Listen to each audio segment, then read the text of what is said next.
다 같이 주기도문 하심으로 하나님께 새벽 기도회를 올려드리겠습니다. 하늘에 계신 우리 아버지, 아버지의 이름을 거룩하게 하시며 아버지의 나라가 오게 하시며 아버지의 뜻이 하늘에서와 같이 땅에서도 이루어지게 하소서. 오늘 우리에게 일용할 양식을 주시고 우리가 우리에게 잘못한 사람을 용서하여 준 것 같이 우리 죄를 용서하여 주시고 우리를 시험에 빠지지 않게 하시고 악에서 구하소서. 나라와 권능과 영광이 영원히 아버지의 것입니다. 아멘. 오늘 하나님께서 우리에게 주신 말씀은 신명기 25장 말씀입니다. 신명기 25장 말씀입니다. 신명기 25장 5절에서 10절까지 말씀입니다. 신명기 25장 5절에서 10절까지 말씀입니다. 함께 받들어 올리겠습니다. 형제들이 함께 사는데 그 중 하나가 죽고 아들이 없거든 그 죽은 자의 아내는 나가서 타인에게 시집가지 말 것이요 그의 남편의 형제가 그에게로 들어가서 그를 맞이하여 아내로 삼아 그의 남편의 형제된 의무를 그에게 다 행할 것이요 그 여인이 낳은 첫 아들이 그 죽은 형제의 이름을 잊게 하여 그 이름이 이스라엘 중에서 끊어지지 않게 할 것이니라. 그러나 그 사람이 만일 그 형제의 아내를 맞이하기를 즐겨하지 아니하면 그 형제의 아내는 그 성문으로 장로들에게로 나아가서 말하기를 내 남편의 형제가 그의 형제의 이름을 이스라엘 중에 잊기를 싫어하여 남편의 형제된 의무를 내게 행하지 아니하나이다 할 것이요 그 성읍 장로들은 그를 불러다가 말할 것이며 그가 이미 정한 뜻대로 말하기를 내가 그 여자를 맞이하기를 즐겨하지 아니하노라 하면 그의 형제의 아내가 장로들 앞에서 그에게 나아가서 그의 발에서 신을 벗기고 그의 얼굴에 침을 뱉으며 이르기를 그의 형제의 집을 세우기를 즐겨 아니하는 자에게는 이같이 할 것이라 하고 이스라엘 중에서 그의 이름을 신벗김 받은 자의 집이라 부를 것이니라. 아멘. 이 시간은 천사 찬양대 하나님께 찬양을 올려드리겠습니다. 오늘 찬양 314장 1절 2절 하도록 하겠습니다.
잠깐 기도드리겠습니다. 존귀하신 하나님 아버지 감사합니다. 이 새벽에도 우리를 흔들어 깨워주시고 주님의 존전에 앉게 하시니 감사합니다. 하나님의 은혜가 우리 마음 가운데 무한히 임하도록 은총을 더하여 주시옵소서. 하나님, 코로나로 어려운 기간입니다. 그럼에도 불구하고 우리를 지켜주셔서 감사합니다. 우리 가정에, 우리 교회에 하나님, 사단이 한 길로 왔다가 7길로 도망가는 역사가 일어나게 하시고 하나님의 그 마음을 또 예수 그리스도의 그 심장을 이식받아서 주님의 거룩한 뜻을 이루어 드리기에 부족함이 없도록 우리에게 은총을 내려 주시옵소서. 그 하나님의 뜻은, 온전하신 뜻은 지금도 믿지 않는 많은 영혼들, 준비된 영혼들 하나님 앞으로 돌아오기를 원하시는 그 마음 줄 믿습니다. 그 일에 우리가 항상 깨어 있어서 주님의 뜻을 이루어드리는 우리 가정, 우리 또 자신, 또 우리 교회 되도록 은총을 더하여 주시옵소서. 하나님 우리에게 하나님의 일을 감당할 때에 민첩함을 더하여 주시옵소서. 말씀에 순종함을 더하여 주시옵소서. 온전한 마음으로 충성함을 더하여 주시옵소서. 주님 앞에 설 때 잘했다 칭찬받는 우리 모두가 되도록 날마다 은총을 더하여 주시옵소서. 하나님 코로나와 또 나라와 민족과 선교지의 선교사님들 우리 많은 환우들이 있습니다. 주님께서 만져주시고 하나님 그 보혈로 흠뻑 적셔주셔서 잘 치유되는 역사가 일어나게 도와주시옵소서. 이 시간은 말씀을 선포하려고 합니다. 부족한 종의 모습은 십자가 뒤에 다 감춰주시고 성령 하나님 직접 선포하여 주옵소서. 예수님 이름으로 간절히 기도드리옵나이다. 아멘. 오늘도 하나님 앞에 나오신 여러분을 많이 축복합니다. 하나님 은혜가 여러분 가운데 가득하시길 바랍니다. 다시 기도로 뭉쳐서 또 기도하는 교회, 또 기도하는 우리, 그래서 교회의 여러 가지 일들을 두고 기도로 하나님의 뜻을 이루어드리고 또 기도로 승리하시기를 바랍니다. 오늘은 죽은 형제에 대한 의무라고 했는데요. 형사취수제라는 그런 규례에 대해서 말씀을 드리려고 합니다. 형사취수제라는 말은 형이 사망하고 난 뒤에 그 다음에 이제 동생이 여자가 다른 데로 결혼하는 게 아니고 동생이 그와 다시 결혼을 해서 그 계보를 이어간다는 그런 내용입니다.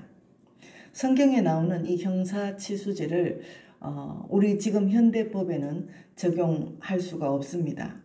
그러나 그 제도를 세우신 하나님의 뜻을 이어받아서 우리 삶에도 적용해야 할 의무는 유효합니다.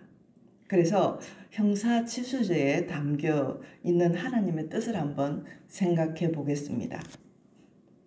형사취수제의 그 목적과 이유는 1절에 보면 5절을 한번 같이 읽어보겠습니다.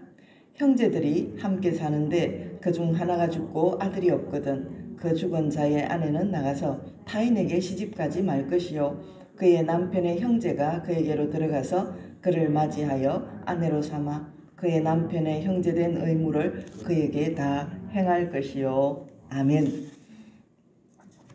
어떤 사람이 만일 자녀가 없이 죽으면 그 동생이 형수와 결혼해야 했습니다.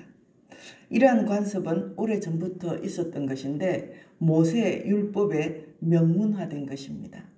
유다 다말 사건, 그 오난 사건, 그 창세기 38장 8절에서 11절 그 사건이 그 형사취수제의 그 본문입니다.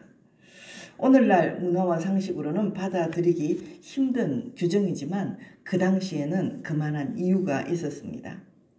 자녀가 없이 죽는다는 것은 유산 상속자가 없다는 의미를 넘어서 이스라엘 중에서 그 이름이 끊겨서 언약의 축복을 받아 누리지 못한다는 그런 영적인 의미가 있습니다. 그래서 동생이 형수와 결혼해서 처음 낳은 아들이 죽은 형의 상속자가 되었습니다. 또 당시 홀로 된 여인이 경제생활을 할 수 없기에 남편의 동생이 형수의 삶을 책임지는 그런 의미도 있었습니다. 하나님은 남편을 잃은 여인의 삶을 보호하기 위해서 그리고 아들이 없어 이스라엘 중에서 그 이름이 사라지는 일이 없도록 하기 위해서 이런 법을 명하신 것입니다.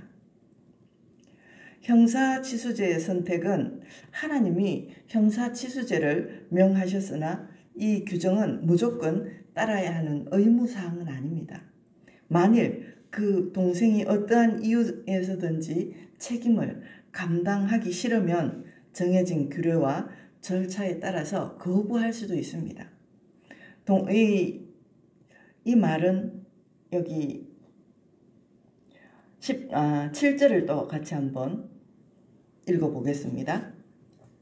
그러나 그 사람이 만일 그 형제의 아내 맞이하기를 절개하지 아니하면 그 형제의 아내는 그 성문으로 장로들에게 나아가서 말하기를 내 남편의 형제가 그의 형제의 이름을 이스라엘 중에서 잊기를 싫어하여 남편의 형제된 의무를 내게 행하지 아니하나이다 할 것이요. 아멘. 이렇게 그 동생이 그 의무를 감당하지 아니하면 이 여인은 장로들에게 가서 그 장로들을 불러 책임을 거부하는 의식을 행하도록 했습니다. 이 8절 9절을 다 같이 한번 읽어보겠습니다. 그 성읍 장로들은 그를 불러다가 말할 것이며 그가 이미 정한 뜻대로 말하기를 내가 그 여자를 맞이하기를 절개하지 아니하노라 하면 그의 형제의 아내가 장로들 앞에서 그에게 나아가서 그의 발에서 신을 벗기고 그의 얼굴에 침을 뱉으며 이르기를 그의 형제의 집을 세우기를 절개하지 아니하는 자에게는 이같이 할 것이라 하고 10절도 있습니다. 이스라엘 중에서 그의 이름을 신벗김 받은 자의 집이라 부를 것이니라. 아멘. 이렇게 이런 의식이 있었습니다. 여인이 그의 신을 벗기고 얼굴에 침을 뱉으면서 그의 형제의 집을 세우기를 절개하지 아니하는 자에게는 이같이 할 것이라 이런 의식을 이제 행하고 선언을 했습니다. 그리고 이 이스라엘 공동체에서는 그의 집은 신벗김을 받은 자의 집이라는 수치스러운 호칭으로 불러야 했습니다. 이는 책임을 회피한 것에 대한 형벌이었습니다. 물리적 형벌이 주어지지 않지만 불명예스러운 호칭을 불리게 함으로써 하나님의 뜻을 이행하지 않는 자는 부끄러움을 당하는 것이라 그렇게 말했습니다. 유다의 아들 오나는 이를 거부해서 죽임을 당했습니다. 하나님의 자비와 긍휼이 내포된 그런 규례로 볼 수 있습니다. 잃어버린 자의 신랑 되신 그리스도, 그 다음은 이제 그렇게 가는데요. 예수 그리스도께서 죄인들을 구속하시고 그들과 언약을 맺고 신랑 신부의 관계를 맺으신 것은 구약의 형사치수제의 의무를 감당하신 것으로 비유가 됩니다. 죄로 인해 모든 것을 잃어버리고 멸망할 수밖에 없어서 남편 잃은 과부와 같은 처지였던 우리에게 예수님께서 새 생명과 새 삶을 주신 것입니다. 예수님이 룻에게 의무를 감당한 보아스의 후손으로 오신 것은 그러한 하나님의 뜻을 잘 나타내 보여줍니다. 룻기 마지막에 가면 우리 요즘 담임 목사님 설교를 계속 말씀을 하시는 이제 마지막 룻기 4장 18절에서 22절 말씀에 보면 이제 베레스는 헤스론을 낳고 헤스론은 람을 낳고 람은 아미나답을 낳고 아미나답은 나손을 낳고 나손은 살몬을 낳고 살몬이 기생 라합과 이제 결혼을 해서 보아스를 낳고 보아스는 오벳을 낳고 오벳은 이새를 낳고 이새는 다윗을 낳고 그 다윗의 계보가 예수 그리스도의 계보가 되었죠. 그것처럼 형사치수제는 오늘날 문자적으로 적용하는 그런 규례는 아니지만 그 안에 담겨있는 하나님의 깊은 뜻은 성도가 그리스도 안에서 순종해야 할 교훈입니다. 구원과 돌봄이 필요한 이웃에게 그리스도의 사랑으로 복음을 전하고 또 섬기며 돌보는 의무는 구원받은 모든 성도가 실천해야 할 의무사항입니다. 이스라엘 사회에서 남편이 죽고 자식도 없는 이 과부는 영적, 사회적 위기를 맞습니다. 형사치수제는 그 위기에 빠진 여인의 삶과 영혼을 위한 하나님의 정말 진실한 배려였습니다. 그것은 우리의 영적 신랑이 되셔서 구원을 베푸신 예수님의 사랑과 은혜에서 절정을 이룹니다. 그래서 사순절 기간에 이 은혜가 우리 마음 깊이 전해지기를 바랍니다. 그리고 이 은혜로 말미암아 우리가 그 축복의 통로 역할을 잘 감당해서 믿지 않는 사람들은 또 상처받은 사람들은 우리 교회에 나오면서도 또 다른 데를 기웃거리는 사람들은 없는지 우리 영혼들을 잘 보살피는 것이 내 영혼이 살고 또 우리를 함께 살아가는 공동체가 건강하게 성장하는 그 하나님의 뜻이 온전히 이루어지는 일입니다. 그래서 이 은혜를 누리면서 다른 사람에게도 전달하는 그런 귀하고 복된 여러분 되시기 바랍니다. 기도하겠습니다. 존귀하신 하나님 아버지 감사합니다. 하나님께서 우리에게 이런 형사치수제, 계대혼인법, 또 이 고엘제도에 이르기까지 이런 법들을 모세의 율법에 넣어서 하나님 어려운 사람을 보호하고 또 그 생명을 죽게 버려두지 않으시고 살리신, 그리하여 그로 통하여 예수 그리스도의 계보가 이어오게 하신 것, 그로 말미암아 한없는 하나님의 사랑이 예수 그리스도의 십자가 죽음으로 하나님 우리에게 생명을 주신 것 너무너무 감사합니다. 우리 인간은 죄로 말미암아 죽을 수밖에 없습니다. 고고한 척 하지만 우리 가운데는 죄로 가득한 죄 덩어리의 인생입니다. 예수 그리스도가 없이는 우리는 다시 살 수 없는 그런 생명입니다. 하나님 너무너무 감사합니다. 이 사순절 기간에 예수 그리스도의 그 생명, 이렇게 약자를 보호하시면서 또한 버림받아야 할 사람까지 하나님은 그 생명을 귀하게 여기시면서 이어오신 예수 그리스도의 그 계보를 다시 한번 이 새벽에 생각하게 하시니 감사합니다. 하나님의 그 은혜가 그 사랑하는 독생자 예수 그리스도를 죽게 하기까지 그 생명의 핏값으로 우리를 살리신 그 은혜가 이 사순절 기간에 우리 마음 안에 넘치게 도와 주시옵소서.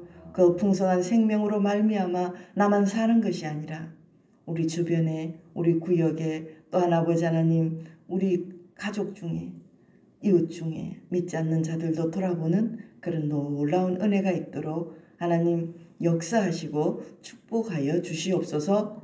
예수님 이름으로 간절히 기도드리옵나이다. 아멘. 이제는 우리 주 예수 그리스도의 은혜와 하나님 아버지의 크신 사랑하심과 성령님의 무한하신 은혜가, 교통하심이, 축복하심이 여기 앉은 주의 거룩한 백성들 머리 위에와 우리의 가정과 직장과 사업장 위에, 우리 교회 위에, 이 나라 인민족 위에, 선교지의 선교사님들 위에 마음껏 복에 복을 더하시기를 간절히 축원하옵나이다. 아멘. 말씀을 생각하면서 기도 제목을 말씀드리겠습니다. 구원을 베푸신 하나님의 긍휼의 은혜에 감사하게 하소서. 또 성경 필사를 하는데요. 그 성경 필사본을, 원본을 꼭 가져오시기 바랍니다. 그리고 필사를 잘 감당해 주셔서 감사합니다. 지금도 잘 이어가고 있습니다. 새벽 부흥을 위해서 기도해 주시고요. 기도하는 교회 되게 하소서. 정말 기도를 많이 해야 될 때입니다. 모두 나와서 기도할 수 있도록 이렇게 기도해 주시기 바랍니다. 교육부서와 45개 구역을 섬기는 구역장과 권찰들을 위해서 오늘은 특별히 많이 기도해 주시기 바랍니다. 우리의 구역을 잘 보살피며 또 정말 어려운 이들을 잘 일으켜 세우는 그런 구역장 권찰님들의 그 일을 잘 감당할 수 있도록 영권을 주시고 인권을 주시고 물권을 주시고 하나님께서 지켜달라고, 잘 감당할 수 있도록 은혜 내려달라고 기도해 주시고요. 예배 회복으로 다시 이제는 모이는 교회, 또 흩어지면 전도하는 교회 되도록, 하나님의 그 사명을 잘 감당하는 교회 되도록 기도해 주시고, 코로나 백신이 잘 접종될 수 있도록, 그리고 후유증이 많이 일어나지 않도록, 그래서 코로나가 잘 종식되도록 기도해 주시고, 북한 선교와 선교지의 선교사님들, 나라와 민족을 위해서 기도해 주시기 바랍니다. 김부연 성도님, 정지우 집사님, 담임 목사님, 송맹호 장로님, 최인출 집사님, 조미정 권사님을 위해서 특별히 많이 기도해 주시기 바랍니다. 또 정경영 권사님이 이제 편찮으십니다. 그래서 기도 많이 해주시기 바랍니다. 왜 그러냐고 물어보고 전화하지 마시고 열심히 많이 기도해 주시기 바랍니다. 주님 자꾸 뜨겁게 기도하다가 돌아가시겠습니다. 주여, 주여, 주여.